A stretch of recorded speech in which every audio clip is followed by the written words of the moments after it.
नमस्कार.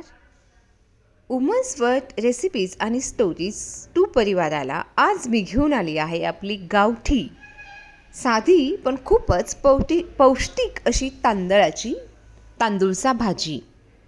ही भाजी जरी दिसायला साधी असेल ना, तरी आपल्या बॉडीसाठी हे सोनं आहे. थंडी असो किंवा रोजचं जेवण, भाकरीसोबत आणि ताकासोबत हा कोंबो म्हणजे पूर्णपणे पोषण होय.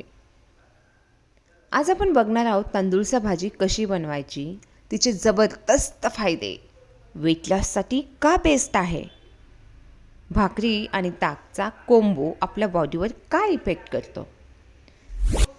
इथे मी 3 जुड्या तांदूळचा भाजी घेतलेली आहे आणि मी ती स्वच्छ अशा 2-3 पाण्यात स्वच्छ धुवून घेतलेली आहे. कारण पालेभाजीमध्ये माती राहिली ना, तर आपलं पचन बिघडू शकतं. चाळणीमध्ये ही भाजी आपल्याला नीट अशी निथळून घ्यायची आहे. बघा मैत्रिणींनो, स्वच्छ भाजी म्हणजे आपलं अर्ध आरोग्य आपण इथेच जिंकत असतो. तांदूळच्या भाजीचे जबरदस्त फायदे म्हणजे काय माहिती आहे? ही भाजी आपल्या शरीराला काय देते? भरपूर असं लोह देते. रक्त कमी असेल तर आपलं HB कव्हर करून घेते आणि आपला थकवा कमी होतो. फायबर जास्त असते ह्या भाजीमध्ये, पोट साफ राहते, कॉन्स्टिप्युशन होत नाही. वेट लॉससाठी फ्रेंडली, कॅलरीज कमी, पोषण जास्त आणि भाकरीसोबत पोट भरतं. पण हो, आपलं वजन मात्र काही वाढत नाही. आणि सगळ्यात महत्त्वाचं म्हणजे या भाजीमध्ये भरपूर असं कॅल्शियम असतं आणि ही भाजी आपल्या हाडांसाठी अतिशय चांगलं आहे. 40 वर्षानंतर महिलांसाठी तर अतिशय महत्त्वाचं आहे.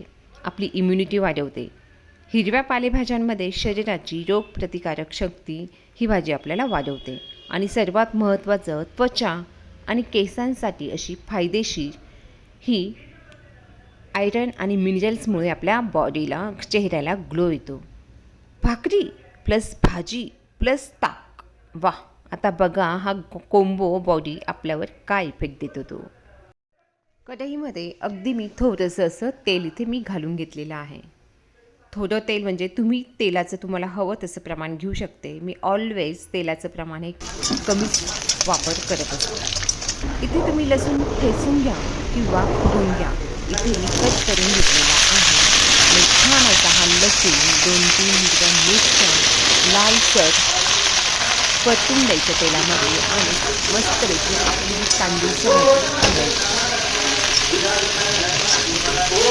आणि मंद आचेवर त्याला शिजू द्यायचं. आणि तेलामध्ये हे आलं की शेंगदाण्याचा कूट, इथे मी शेंगदाण्याचा कूटाचं प्रमाण अगदी कमी घातलेलं आहे. कारण भाजीची क्वांटिटी आपल्या पोटामध्ये जास्त गेली पाहिजे. त्यानंतर इथं मी लाल तिखट घातलेलं आहे, कारण लाल तिखटाने ही भाजी अतिशय चवदार बनते. आणि मग त्यामध्ये ॲड करा मीठ, चवीनुसार मीठ तुम्ही ॲड करा आणि 5 मिनटं झाकण ठेवा किंवा नका ठेवू आणि 5 मिनटं मस्त कमी गॅसवर ही भाजी होऊन द्या. वा, तर तयार आहे आपली ही तांदूळचा भाजी. आपण बाहेर एक्सपेन्सिव्ह डाएट प्लॅन शोधतो, पण आपल्या गावातली साधी भाजीच खरं आपलं सुपर फूड आहे. आई आजीचं जेवण कधीच आपल्याला चुकीचं नव्हतं. जर तुम्हाला अशा हेल्दी, वेट लॉस फ्रेंडली, घरगुती आणि आयुर्वेदिक रेसिपी पाहिजे असतील तर व्हिडिओला लाईक, सबस्क्राईब आणि शेअर नक्की